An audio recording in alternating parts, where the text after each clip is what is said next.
Hello, welcome to the More Cheese, Less Whiskers podcast. My name is Dean Jackson, and today we've got a great conversation with Jeffrey Higgins, who's a real estate agent in just outside of Detroit. And we had a really great conversation about the future of real estate. Jeffrey's somebody who's been in the real estate business now for 25 years, mostly in a commercial capacity, working with retail shopping malls.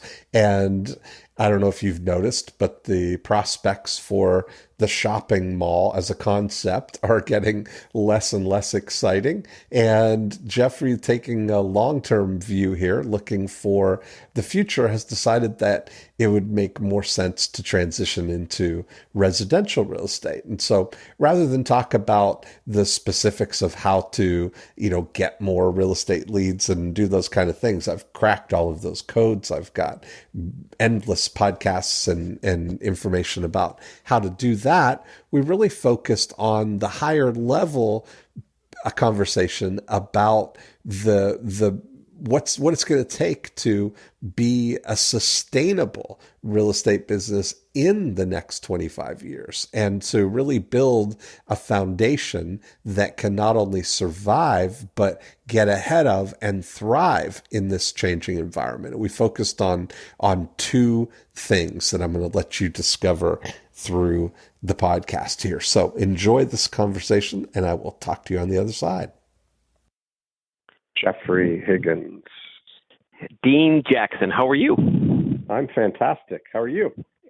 I'm doing real well today. We're going to have a beautiful spring-like day here in Detroit, Michigan. Oh, really? Okay, so you're not snowed in. Well, no, but tomorrow will be 40 degrees. We'll have a nice 30-degree swing, but we are, for today at least, it's spring. Well, there you go. Well, we got a nice, sunny, beautiful day here in Florida, too. So I'm excited. We get to hatch some evil schemes today. Looking forward to talking. We're recording right now, so we got the whole hour here for us, and I'm excited to maybe hatch whatever kind of evil scheme you think might be best. So why don't you share kind of what you got going on and where you think the opportunity might be? Sounds great. Well, I guess first to set the stage, I've been in the real estate business since 1992, and one of my businesses today is basically it's more of a consulting business that focuses on malls and how to reposition shopping malls for the future, and which that plenty of opportunities there. But what we also opened up late last year is a residential component to our business, residential real estate brokerage. And with that, we really want to try to grow that business, and that's where I'm putting a lot of focus and energy. And we have a huge. The goal was to build a team, and my 25-year Dan Sullivan-esque goal is to build $1 billion team, to do $1 billion of volume per year. So wow. We're going to need some good evil schemes to get there. So that's where we're at today. Okay. And I've been through the 8 profit activators that it relates to to my business, and I think what we have focused on to date is really just going through and trying to get our name out there without falling into the trap of kind of screaming, yelling, and hollering, in terms of real estate advertising. We also didn't want this to be, because there's to be so much Me Too, and we've got some very good systems in place, and now what we're trying to do is really we're growing through our website, and that's been a decent source. Social media has been good, but what we're really trying to focus on is really geographic farming and how to make that a little bit more focused and how to get more out of that. And I think really one of the things that struck me is that how do we yeah, or I guess, I think one of the challenges that I had early on was we had this, huge farm. And it wasn't so much huge. It was, we picked an area of about 2,000, but they were different areas, Dean. So it was a little bit spread out. It wasn't quite focused. And now we've kind of narrowed that down to 2. And, and I love your process and your approach of trying to, through the website and the market report, et cetera. And that's really where I'd like to kind of put the focus today. And one of the things that we did do is, what we've seen here kind of, through this first quarter here is that, one of the observations being, really new to the residential side is the, how much of that just Me Too advertising, look at us, we've sold, all these houses. And in the end, it's the focus tends to be on the agent and not the end user. None of that makes. It's just yelling, really. It's just noise. Yeah. So we recently just. Yeah, that's okay, go ahead. That doesn't have any part in what I would talk about the that all that Me Too advertising and stuff. I've already cracked the code for all the real estate problems, in terms of getting listings and multiplying your listings and all of those things. So it's not a matter of looking for a new approach to it. It's about the disciplined execution of a plan that works. That's really what it comes down to. And so there's not much creative element of it, or not much sort of wondering or trying to crack the code of it. It's really about the disciplined execution of it on the I think that side, or all of that, Right, and I think, and you have, and I'm not. I don't need convincing of your cracking the code. I've seen it and it works, and I think being a quick start, things, sometimes there is not the execution, and that's where I, with the bigger goal, I want to make sure that, systems are in place, and also that it's a focus, and focusing on one market at a time, and making sure I'm picking the right market. Right. And I've got 2 markets that, 3 ideas that I've looked at. I heard the gentleman on recently on your podcast that had, and I forget his name, but he was focused on it was a Oregon agent that was kind of focused on river and lake homes, and Kurt Nielsen. Yes, that was great. I've listened to it a couple times, and I think with what Kurt did, he picked an area and then farmed it and trying to get up. And so I've looked at 3 different areas, Dean. One would be, here in the Detroit area, we have a lot of lakes in southeastern Michigan, is basically picking one of those lakes, areas that we could focus on. There's a couple in mind. Each would have about 1,000 homes. And that's probably in my mind today lower priority, but I kind of want to hear and talk it through with you. Secondly, the other area that I've got is I'm in a city, I'm in Birmingham, Michigan, which it's a small 20,000 people here. Probably our best, it is our best suburb in the Detroit area. I know all about Birmingham. Yep. Okay, good. So the challenge here is there is the city's 4 square miles. There's 35 brokerage houses in the 4 square miles, and most of the Me Too agents who have tried to go out there and do all the the yelling marketing have really focused on the higher end, and that's something that just given our my team's sphere of influence and kind of who we're talking to, we're playing in that area, but that's not an area that I really wanted to kind of execute. There is another neighboring city, Beverly Hills, which is a small village, similar demographic, similar feel, and that's an area that there is 3,994 homes. Last year there was 236 that sold. So that's a that was the one area that I thought about. And then the last area, number 3, Dean, would be a small neighborhood inside of Birmingham called Pembroke Park. Very identifiable, very attractive, 550 homes, 48 sold last year. Probably one of our hottest markets, where they're tearing down post-war bungalows and building, large $1 million homes. A lot of opportunity there, a lot of transactions there.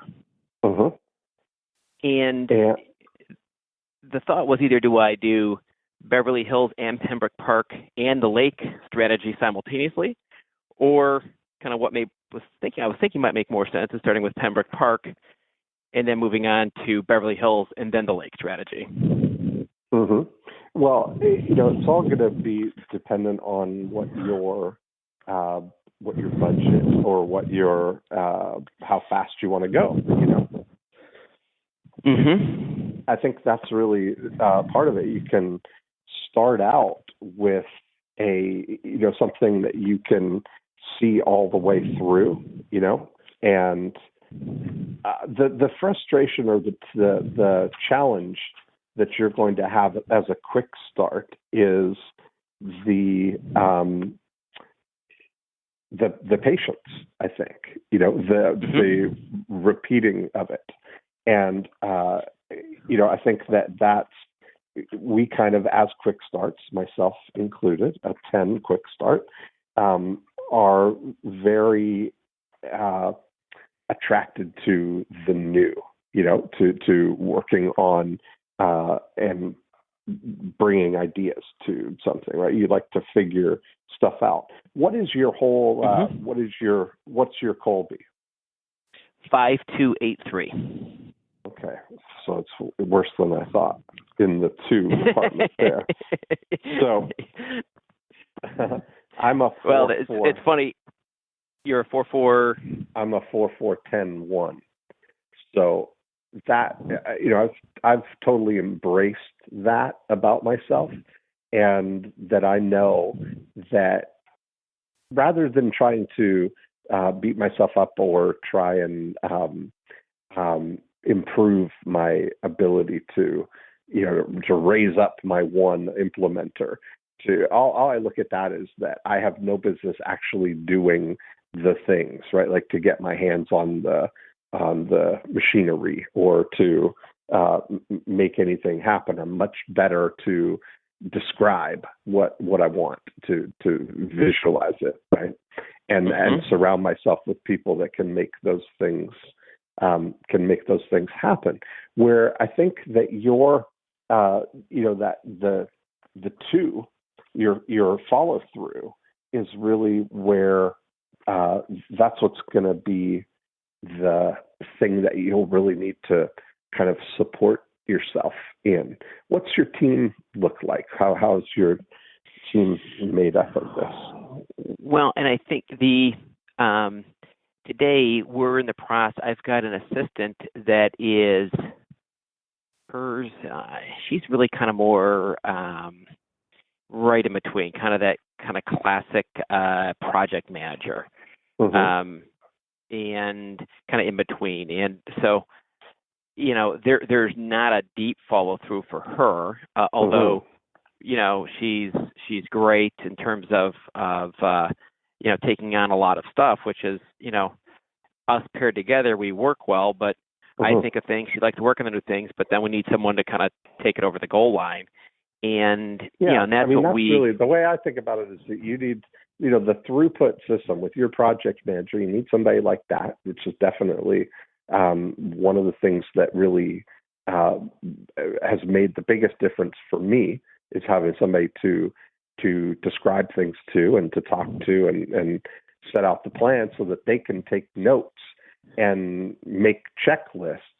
But you're going to need to have somebody who likes to then follow the checklists. Right? And it seems like that's typically a person who's higher on that follow through and fact finder than you, or somebody who's middling on it as a project manager, right? If somebody's a 4 or 5 on follow through. They're accommodating of it, but they're not going to be excited to every day really take ownership of this checklist and make sure that all these things happen. The recurring things. And so the good news and the bad news is that there's, we've got all the checklists and all the things that need to happen, but the thing that often stops people is just that. It's just the disciplined execution of it. Like we look at the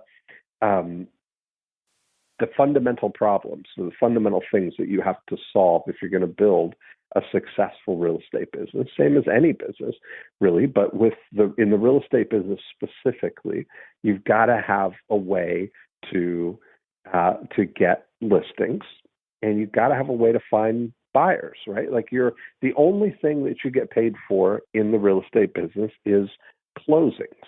None of the other activities are paid for, right? The only thing that gets paid is the result. And so it's definitely a meritocracy in that way, right? Like the faster and more efficiently you can get to that result, you're going to make the most amount of money, right? Like you're not getting paid less if you connect a buyer and a seller right now without ever having to put the house on the market or advertise it or spend time at open houses or showing it or all those things. If you can, find one buyer and one seller and connect them and collect a full commission for that, that's the most efficient thing that you could do, right? Because you're not getting paid less because you didn't do more things or you didn't get the chance to, spend 60 or 90 days marketing the property. So the whole challenge or the whole game is to set up the systems that allow you to intercept as many people as you can find who are going to buy and going to sell, and then nurture a relationship with them until the point that they're ready. Mm-hmm. And so that's exactly it. Just happens over time. That just happens over time, because that's not a lot of times what people who get into looking to grow their real estate business, what they really mean is that they want to find a solution to go out and grind right now and get business right now. Like they're looking to get the immediate reward of this, right? Without and not as attracted to the long-term sustainability of it, Mm-hmm. Yeah, and I'm in the fortunate position of having, and what I've seen is most agents, and you've seen too in the past, most agents coming in, they're either they're not coming in treating it like a business, which is a different challenge. Right. But if they come in, they're coming in and they're so focused on cashing a check because they've got to eat and live, which is obviously but then they don't do the fundamentals right. Yeah, they're that's right. Undercapitalized. Well, the good news is that for my other business, I'm capitalized. So that's why I kind of want to just to kind of view this as a fresh start and then to be able to build it right and grow that way and so maybe kind of getting back to in executing your system, which we can go through in a second, is that maybe it's given my background and my team's current background is that we may need to either find someone on the team or add someone that has got a very much a long fact finder and long follow through. Mm-hmm. Yeah, absolutely, because that's really what it comes down to, is just the longer that you do it, and so the value of it. We just did. I had a call yesterday with my GoGo agents members, And I was talking about converting leads, right? I was talking about that as an asset that you have. And so typically people come in there and their approach to managing or accounting for their before unit, as I would refer to it, their lead conversion, what they're spending their money on, is that they're looking at that expenditure as an expense versus a capital investment. And so I pointed out that if they've been in business for a while, you're either if you've been in business for a while and you've been generating leads, you've been coming into contact with people who have crossed your path looking for a house or looking to sell a house, and you've been in contact with them and you've got their contact information, that's an asset for you, right? And so a lot of people have a big pool of those people to draw from. If you've been, if you've got a lot of prospects, you've been doing lead generating for a few years, you really have a valuable asset. And we keep showing again and again, the longer the studies that I do, like I'm just wrapping up in September a 3-year lead conversion study, which will be the kind of sister to the previous. I did 10 years ago a 3-year study on lead conversions, and we're finding that the value of those leads just keeps compounding. I look at it, the only viable way to really think about it, or thing that makes the most sense, is to think about it. I likened it to Warren Buffett's idea of his capital snowball, that you just continue to create that value and it continues to add. And I take that same approach to lead generation, that you're adding more and more people into this pool, this asset that you have, and that the approach is managing that portfolio for a annual yield, and all of these leads, all of these people that you've put into this system are sort of maturing at different stages, right? Some are very few, but some are ready to buy right now. Some are going to be in 6 months.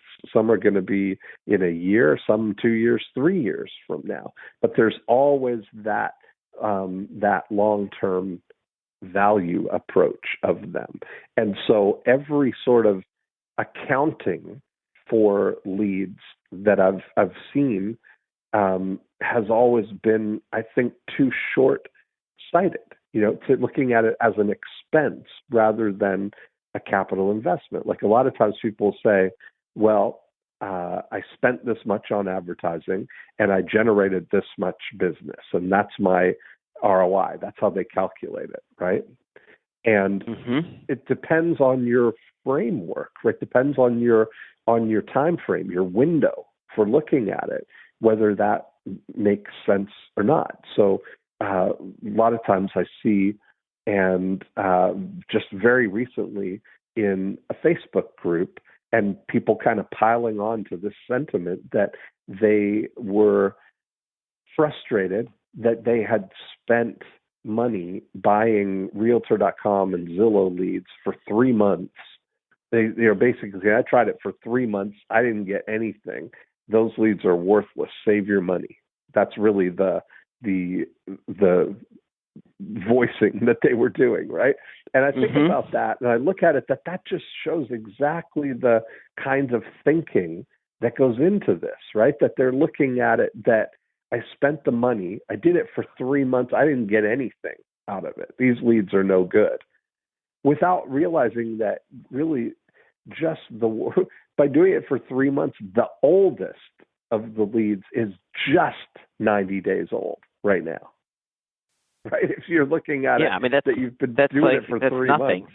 Yes. And that's really, when we did our the first study, what we did was look at all of the people. Like, we've got lots of real estate agents using our go-go agent system, and have had our money-making website system for years, and are getting listings program. And so we would take the conversions that people have from those, and it took us 3 years to get 2 years worth of data. But we would look at the people who did buy and see how long they had been in the system, right? So if people bought, we would look back and see how long it was from when they first opted in to either come to the website or asked for the report on lakefront house prices, or whatever they responded for. And so we found that of the people that bought over that 3-year period, that the people who bought in the first 90 days was only 5% of all the people who bought. 5% of them bought in that first 90 days. Then meaning they signed up, and from the point they signed up to 90 days later, somewhere in that 90-day period, they signed up. Yep. And how we were tracking it was we every time somebody bought, we would look back to see when they signed in. So we were looking, that's how we were getting the data. We're connecting the dots that way, right? So you bought and closed, and then we looked back and saw that was 3 months ago, or it was 6 months ago, or however long it was. And so what we found was that the next time frame, which was 90 days to 6 months, was about 25% of the people had gestated for that period of time. And then the next period was 6 months to 12 months. And when we added that all up, that the of the people who bought in that 3-year period, 55% of them had bought within 1 year of being in the system, and in the second year, it was 45%. So a bundle of leads today is as valuable next year as it is this year.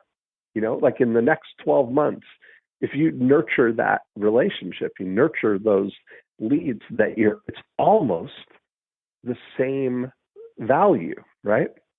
And so that's really that lesson of really understanding what you've got, is crazy. And now, so extending this for, the extra years here, the way I look at it is I look at them as we create cumulative graphs that show, if you look at the axis, so along the bottom, we show the months, right? So January, February, March, April, May.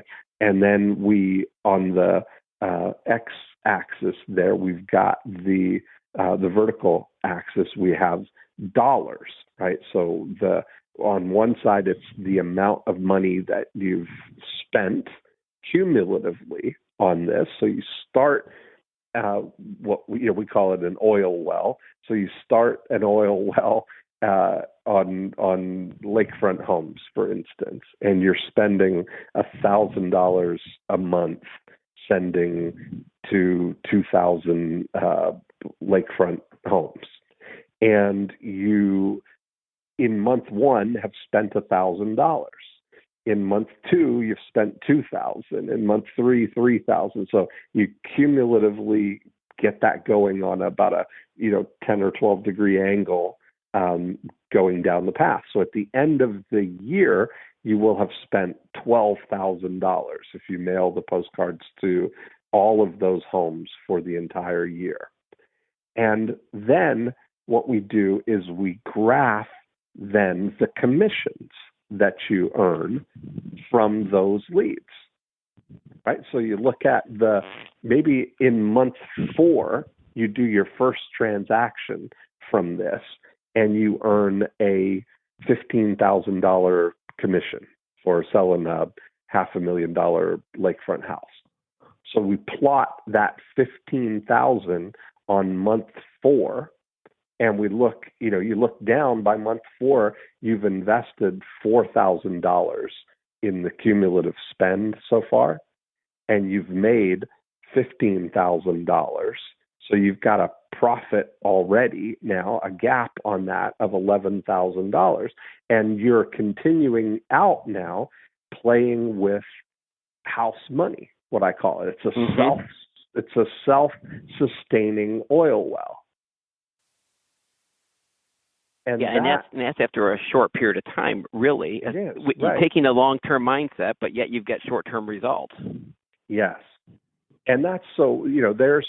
But the thing is that you might think, okay, but we've generated in those 4 months, we've generated 60 or 80 leads or whatever of people who've raised their hand, but we've only done one transaction.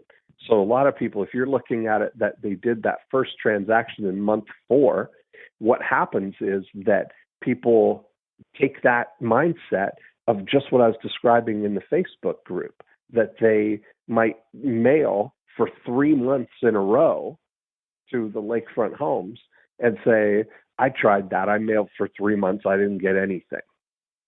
And yet they didn't realize that, wait a second here, in month 4, you do that first transaction from one of the very first people who came in.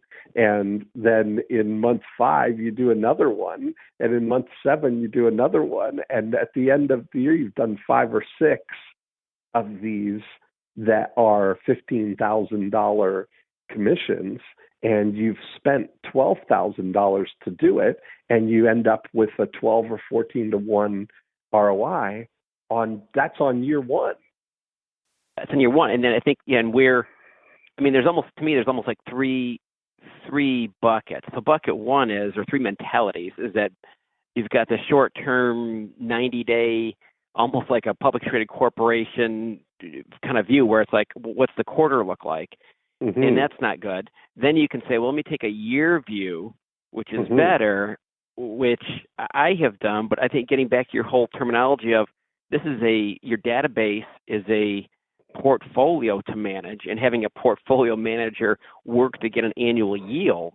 Mm-hmm. So year 1, you've got the 12 to 14 return, whatever it happens to be, which is significant.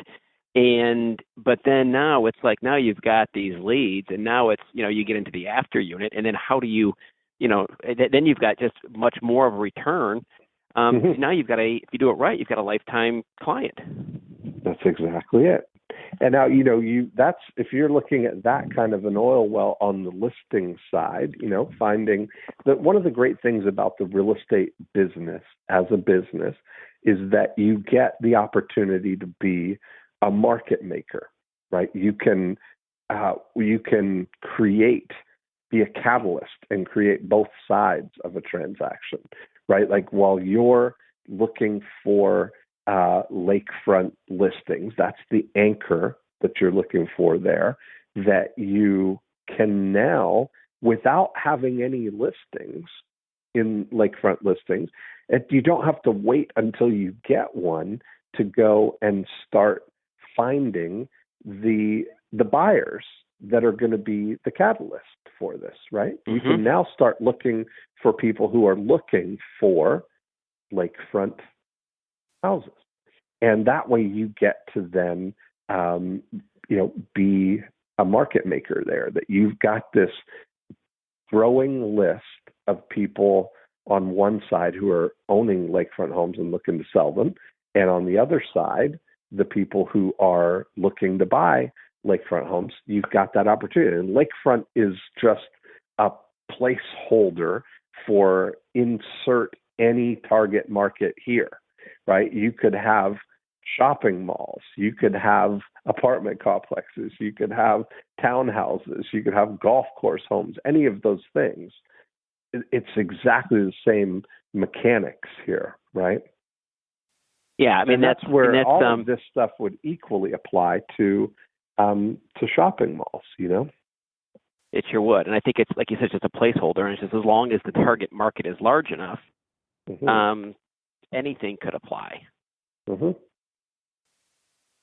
What in terms of, because that is the advantage of doing the market making, would you, let's say you've got, you could do like you're creating the, you're focusing on listings in a geographic area and call it, Beverly Hills, Michigan. So 4,000, or maybe a better example is, let's say you're focusing on a particular neighborhood, live in PembrokePark.com, and you're doing the market report for that area.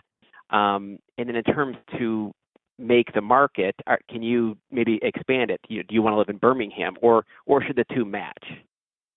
Well, I think that you've really got, you might be. I mean, the only person that lumping together or creating umbrella terms is helpful to or convenient for is you, right? For the person living in Birmingham, that's the only thing that matters to them. For the person who's looking in Birmingham, that's all that matters to them. You just want to focus, narrowing your focus that way to have those individual silos, where it's all complete there.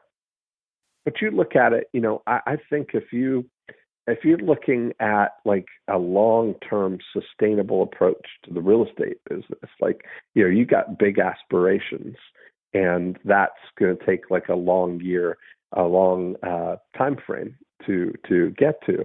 The bigger question and the bigger thing that you need to kind of puzzle on is, what is the 25-year sustainability of the real estate business as a business? Where's that going? Right? Like and that's a great question. Yeah. Like, let me ask you about your commercial real estate business. Describe that to me. And are you completely done with that, or are you winding down from that, or have you? What's the status of that? Yeah, great question. So that business, and that's really my roots, and where I had started a company in 2010 that was focused really on enclosed shopping malls. A very tight focus. Had a couple of clients, and that was at a time where the economy was still soft, the malls were still soft, and built a nice business. As that business, kind of evolved, the shopping mall business got that much more difficult with Amazon and everything else. At that point, to diversify that business, I started growing a commercial brokerage business, which I had done in the past. And I added 6 commercial brokers. And, the short of that is, I think with the changing world, also me personally, I didn't want to manage, 6 brokers that were really not, frankly, not producing. Also saw some of the writing on the wall with how the world was changing. And that's why I decided to really take that business and got rid of the commercial brokerage, really just divested out of that.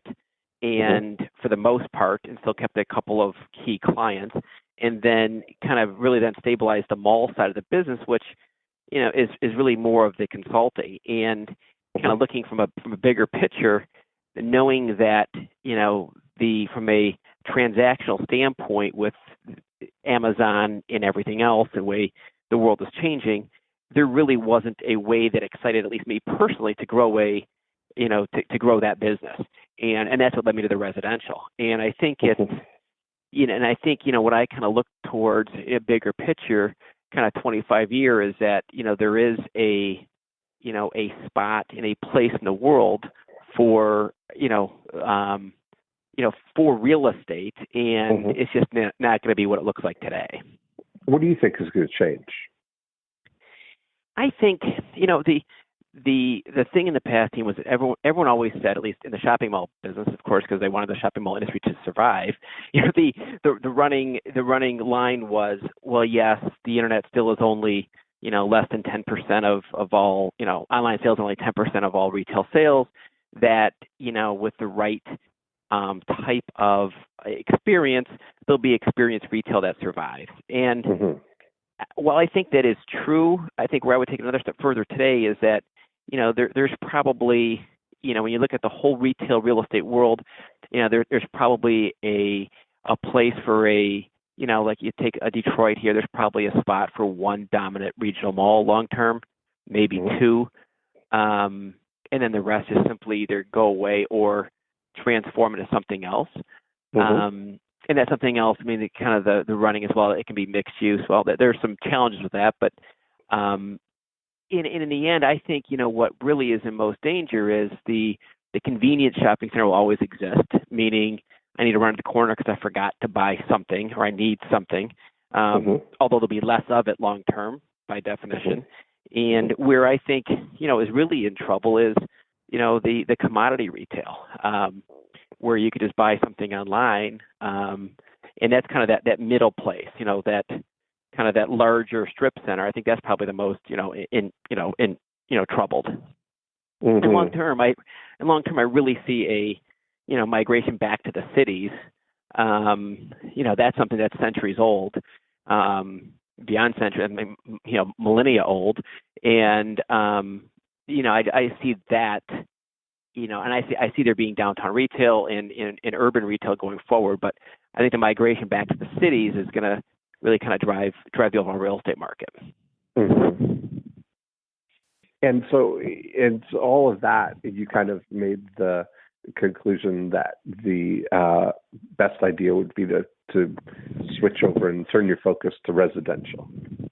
That's right. Yeah. And where do you see that going?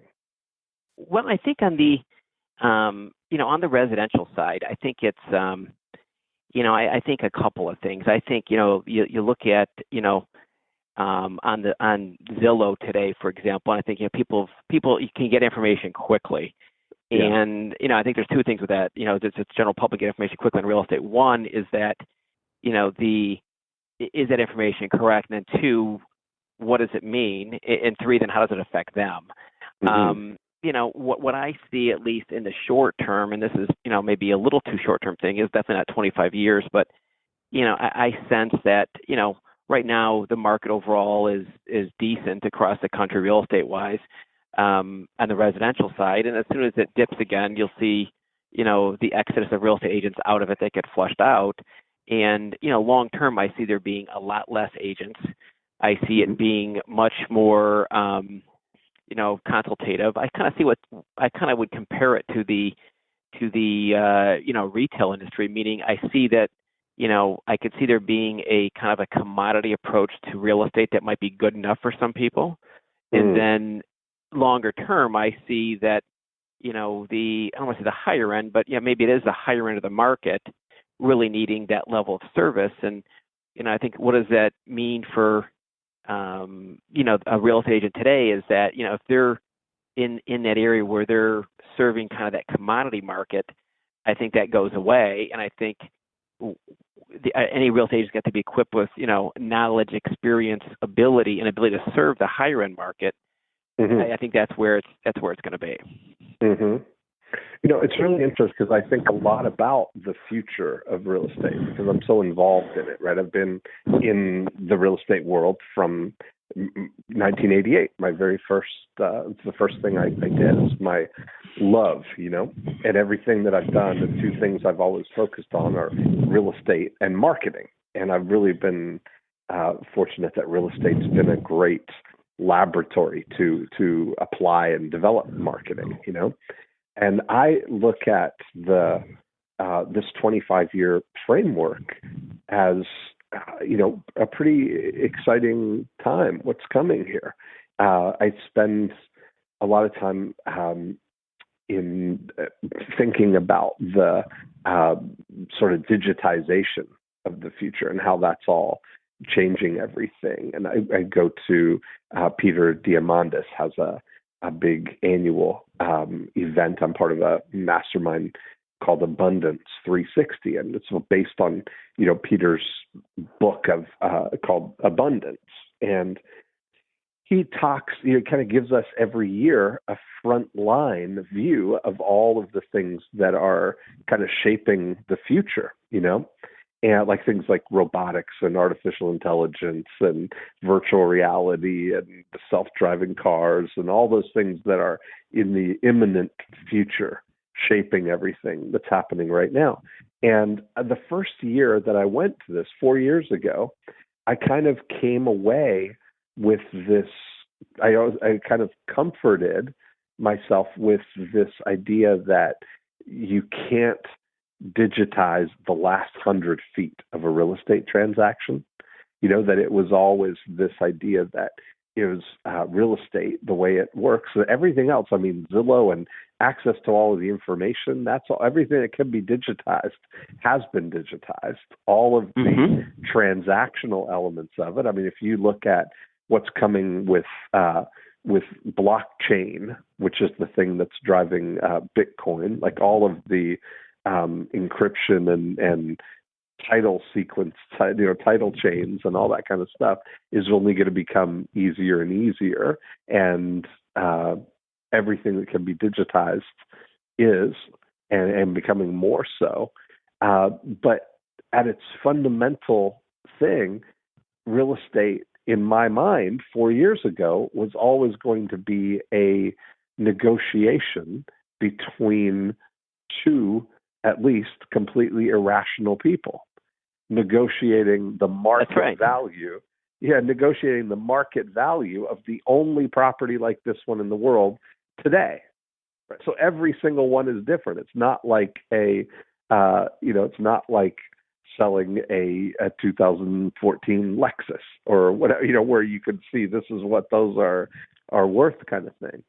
But this year, my eyes were opened to a company called Open Door. Are you familiar with them? I am a little bit. Okay. Yeah, well, they're a real estate company, venture funded, artificial algorithm intelligence based, where they will buy your house. So if you're based on an algorithm, they'll tell you what your house is worth, and they'll buy it from you for cash. And you can close in 3 days or 33 days or whatever you want, right? And I thought that, the brilliance of that, and where it kind of like struck me, is that what they've done is they've taken the irrational element out of one side of that transaction. And they are a rational buyer with money. Right? They're and your earlier funded. point, you look at like how this was, like the last 100 feet of the transaction, you've got irrational and irrational. And even though market information may say X, or Open Door, and I think I read the article, either Forbes or Fortune, not that long ago. And what they've done is just, fine, this is the market price. If you like it, great. And if you don't, that's fine too. Exactly. That's the point, right? So they've taken the irrational element out of one half of it, and they are, by protecting themselves by operating in a band of predictability. They're only buying single family homes built after a certain date and only up to a certain price range. So they're large swath in the middle of the market, which the commodity kind of pricing element of it, and they're pricing that accordingly. And I thought, okay, that if you're a seller and you want to sell your house, that could be an option, right? That you're looking at a situation where I could just call them, they'll make me an offer, and I can get the money and move out in 3 days. That would be that's going to be appealing to a certain group of people. Now, there'd be a premium price for that because they charge 6% for the Open Door experience, and then a risk fee of somewhere between 1% and 6% in addition to that, right? So the price is, minus 6% plus maybe a premium or a convenience fee of 3% additional to that. So maybe you're getting retail market value minus 10%, say, right, or 9%. And for some people, that when you weigh that out compared to a traditional real estate experience where they're going to list their house, they're going to have to pay that 6% anyway, but then they might have. So now it's really only the what is it worth for me to get that money now? It could be 3 less mortgage payments that I have to make. It could be the uncertainty of this, or the certainty of not having to clean up and be on high alert in case somebody wants to come and look at the house, and not having to go through the negotiation. Yeah, get rid of an ex-husband, whatever the case may be, right? So yeah. And so that element of it was really kind of, I think, a really smart thing. And as data is becoming more and more available, and the algorithms to turn that data into information and useful algorithms, to be able to predict what's going to happen with things, it'll become safer and safer for a venture funded company to make those kind of bets. I don't know what happened in Michigan, but several years ago, maybe 5 or 6 years ago, 2011, 12, Blackstone, a big hedge fund, financial firm, bought $1 billion worth of real estate in Central Florida. All single-family homes, all in that same band. This was kind of the precursor to what Open Door is doing. And that was based on something that Warren Buffett said. Warren Buffett was asked when the market started turning around, like what his advice would be.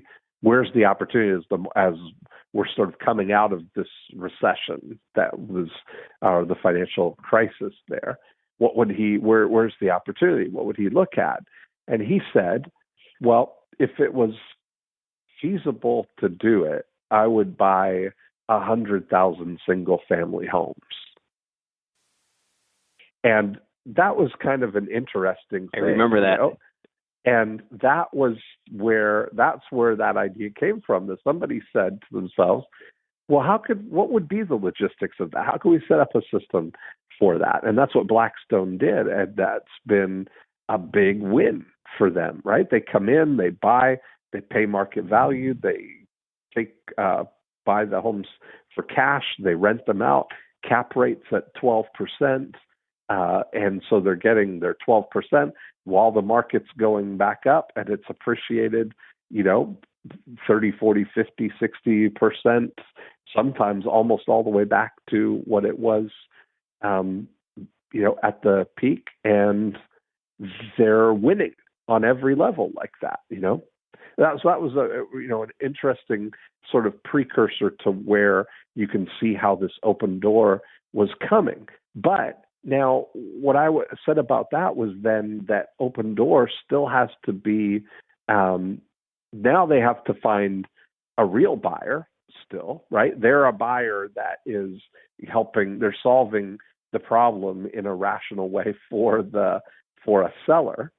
But now they've got the house and they still have to find a buyer. But what I realized in that part of it is that now they have taken the irrationality out of one half of the equation on the buying side again. Right now, they're a rational seller. They know what they have in the property. They know what their target is to sell it. They're not emotionally involved in, well, if we don't get this, we're not going to move. They've already eliminated that element of it on by replacing the seller with that rational sort of thinking.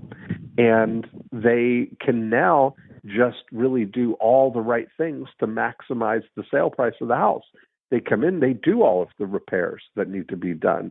They stage the house to show as good as it can. It's available to be seen from 6 a.m. to 9 p.m. by a buyer with an app who can open the door on their own with a code that they send them with when they're at the door.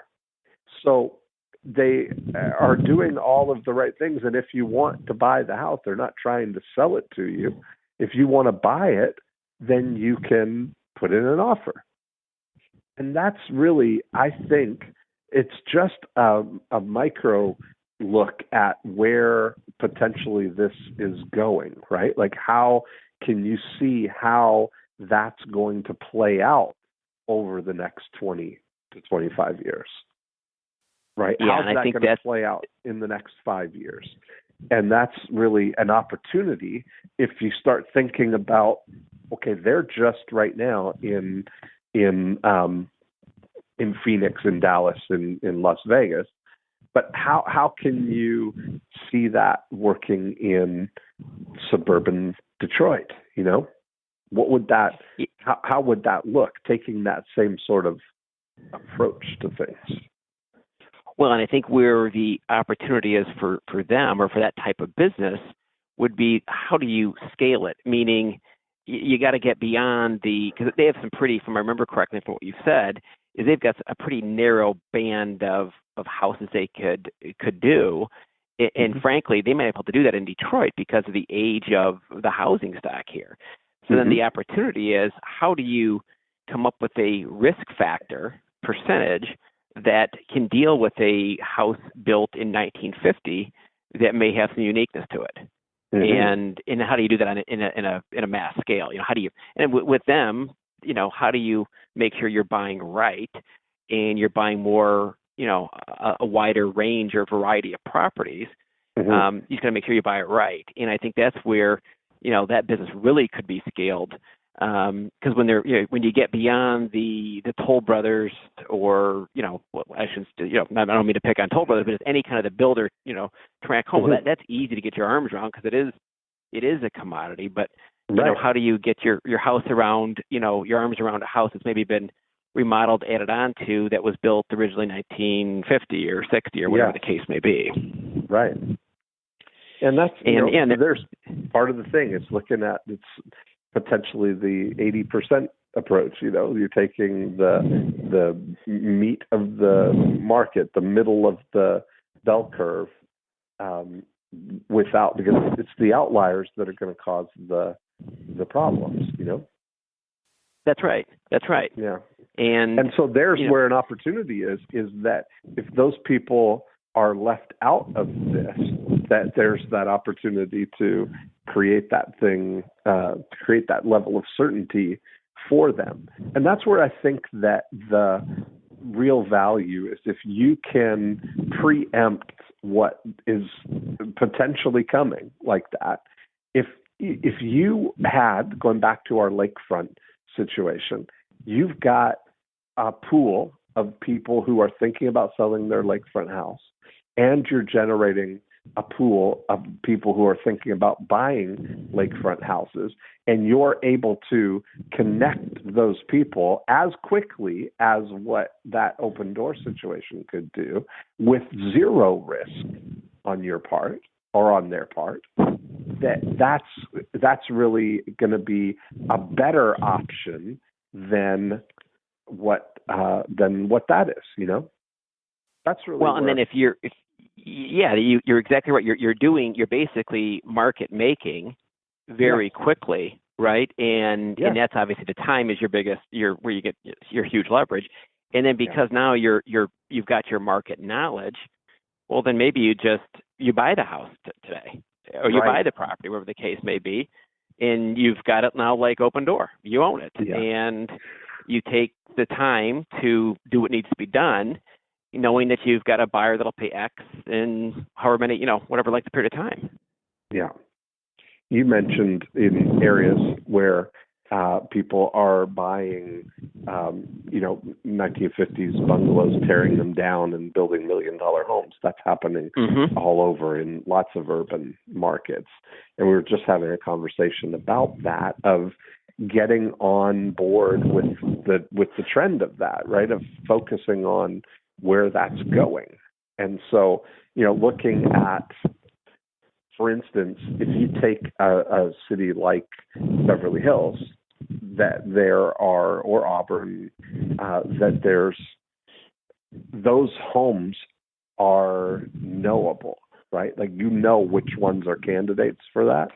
And that, if you're building that as an asset, that sort of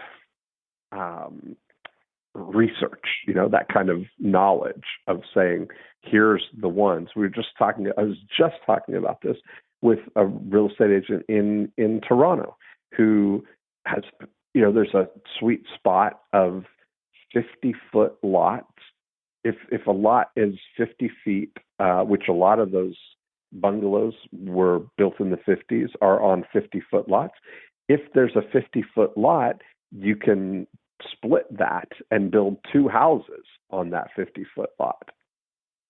And so there's a fixed number of those that are available, right? And so we talked about this idea of creating that as a market, right? Like finding those homes, or partnering with the builder who can build the homes, or is looking to tear those down and build 2 new homes, and then finding, and there's there's always a great supply of them, people who are looking for modern homes in mature areas.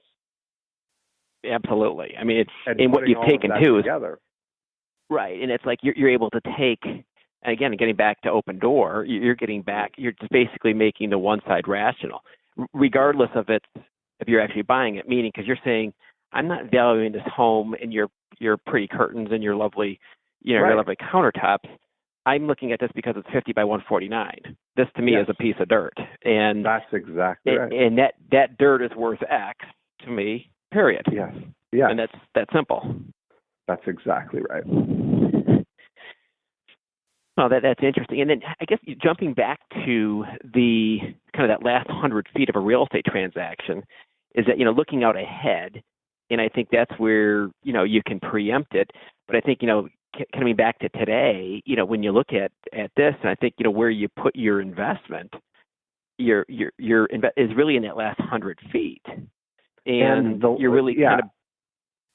I'll take it one next step. That I think if you're looking at the last, that's one trend that's definitely going to be on the impacting the next 25 years. But I think that Warren Buffett again is giving us some indication of where things are going. That Berkshire Hathaway has become one of, if not the fastest growing real estate company, right? I think I read they've opened on average 1,000 or 1,400 new offices in the last 2 years. And the thing that I think is very telling on this is that the company is Berkshire Hathaway Home Services, not real estate, not realty, but Berkshire Hathaway Home Services. And I think that is going to play out in a different way over the next 10, 20 years. Because I think that now that relationship with a home owner is really the thing, not to get the relationship just so tied into the transactional real estate transaction of it, but to get relationship into the ongoing services that are needed by home owners. Home ownership. That's right. creates an entire economy on its own, And I think that owning that relationship with somebody, providing that service for people, creates a great thing, And that's where I see on the retail side is, like I said earlier, is that there's just been this bifurcation of you're either upper end or kind of the lower, the moderate. Either you're going to be Neiman Marcus or you're going to be Walmart without anything in between. And if the same thing is going to happen, which I think it will, like we talked about with the real estate business, well, if you focused your stuff on the that service, someone that will buy for service, buy for the experience, well then it's more. It is home services. It's services. And there's the whole, like you said, there's the whole cottage industry that or cottage industries that can be created post home purchase. Mm-hmm. Yeah, it's so exciting. There's so much opportunity there, and I think that's really getting, if you're thinking like that, the real estate is the direction to go in and building a long-term business. I think that it makes a lot of sense to really think about it from that home services standpoint, and really going with the trends on the transactional side, of positioning yourself to be able to be a better option than Open Door or something like it when it becomes more popular and available, Yeah, and then really kind of focusing on, and I think kind of the bigger picture goal is to bring more, rationality to the market. And then in the end is kind of, okay, how do you focus on that last 100 feet? And really then, you're kind of, that last 100 feet become everything from the experience and really how to, not how to maximize it into home services, but it's really the last 100 feet, because everything else before that can be digitized and, in essence, commoditized, right? So that's you've got set. And then just how do you maximize that last 100 feet to not only transact, but then now getting back to what you said earlier about the database and having that customer for life, and then kind of creating the home services model around that client. Yeah, pretty exciting when you think of it that way, right? Very exciting. Very exciting. Yeah. Cool. Yeah, it's just looking at it differently. It's just looking at it more less transactional than it is more relationship. Yeah, that's exactly what it is. Yeah, all the transactional stuff. I mean, we've cracked all those codes. We've got the fundamentals of the real estate business are all there. I mean, gogoagent.com, I've got all of it. That's all I've been doing for 30 years now, coming up on next year, figuring and cracking all those codes. But I'm excited to see, that people are coming into with fresh eyes, looking at the real estate business as a viable, like, long-term thing. But I want to make sure that people are getting on the right track, so we're not coming in and starting a Blockbuster equivalent, starting a video store when everything's moving to Netflix, That's right. And that's, frankly, that's one of the reasons why I got into this. Yeah. Is that I looked at this and said, this is Blockbuster selling, Betamax. It just felt like it was, really a market that was as much information that was in the market and more obviously that's at our fingertips.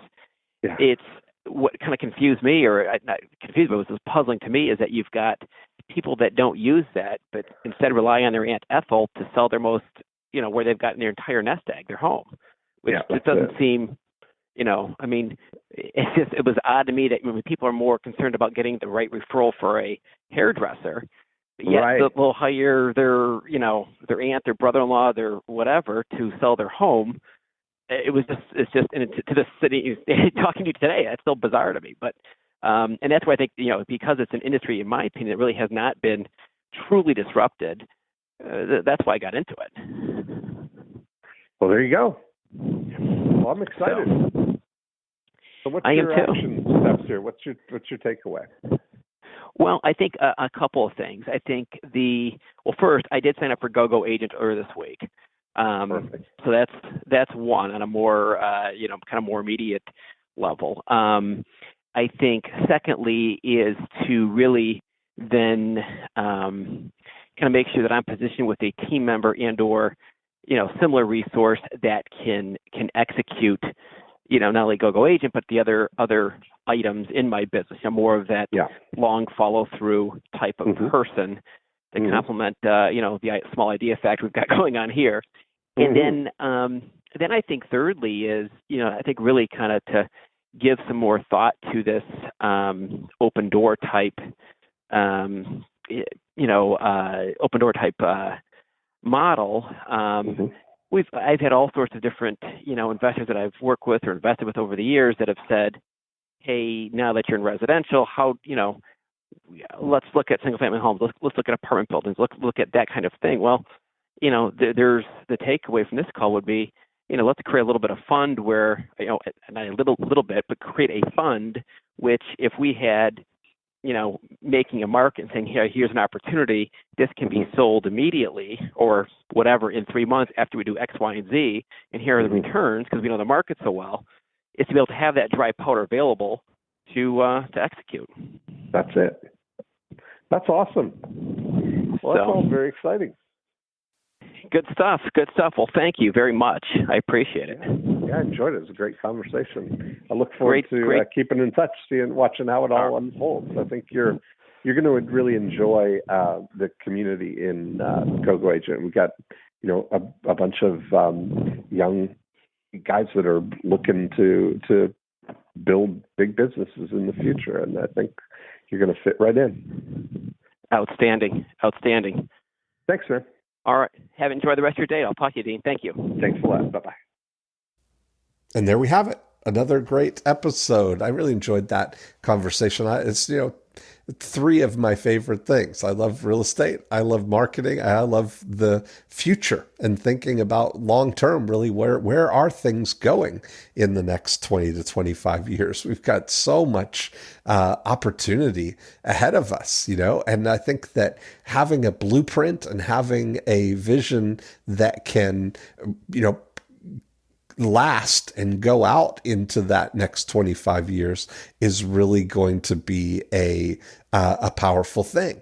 And so I think that today, I mentioned on the call, if you're a real estate agent and you're headed in that direction, that I want to be part of that journey with you and of creating a whole community of future forward-thinking real estate agents over at gogoagent.com. So we got all the tools, all the things to help you get the business, but I'm very interested in the community element of it and being around people who are thinking 20 and 25 years ahead like this. So if that's you, I'd love to be a part of that journey with you. Just join us. Go over to gogoagent.com.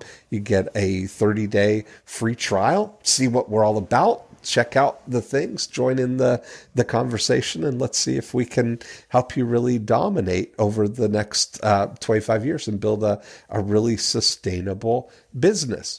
A good way for you to kind of start your assessment and thinking about the future for any business, even if you're not a real estate agent, is to see how your current business, how you would rate your business, how it stacks up with our Profit Activator scorecard. And you can go to profitactivatorscore.com and do the Profit Activator scorecard online. You get a lot of insight to see where the opportunity is, which of the 8 profit activators are thriving and which ones need the most attention. And you'll get a lot of insight from that in building your blueprint to go forward. So that's it for this week. Tune in next time, and I will talk to you again.